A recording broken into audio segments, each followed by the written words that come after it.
Manipur da thokliba irang sigi matangda hayeng mifam pangthoknaba Ministry of Home Affairs na kourakpadagi mioi tare na saba COCOMI gi team mangasi Delhi gidamak Imphal thadokhre miut kangbu adu ngasi nungtil gi pung ama makhai gi flight ta Delhi chatke maroina Ministry of Home Affairs ki maike dagi ai bacharol piraktuna kangalapodagi ngasi gi khongchat asi chatkibani hairi COCOMI khaktaga unaraga hayeng me gi tang kuntareta wari sanagadori basida kari karamba fall lakadagi haibadu de chap saba khangmangamdri adumakpu ngasi gi COCOMI gi team adu buluching kiba kuraizam athobana me ahumta pangthokiba convention gi warep singi mathakta gwaltabi gi thodoksu wari sanaba sida yauragani haina fongdoklamki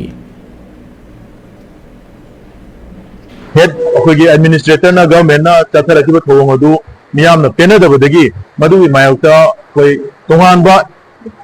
issue mamu kudakta mu hojallakpasina maram oira kanda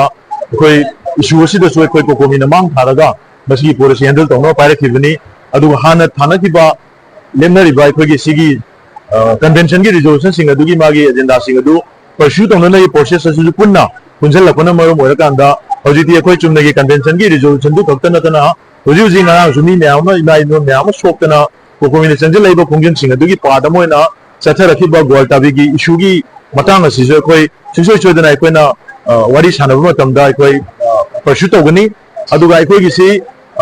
ahan bane khoi na hada hori basi aduga Manipur da thokriba chahi ani suraba crisis asi resolve tongna bugi khoi gi COCOMI gi maike degi khoi sincere attempt ama tawba hongna bugi ngasi akoina Delhi da chachari bisi adugi ahan ba step amani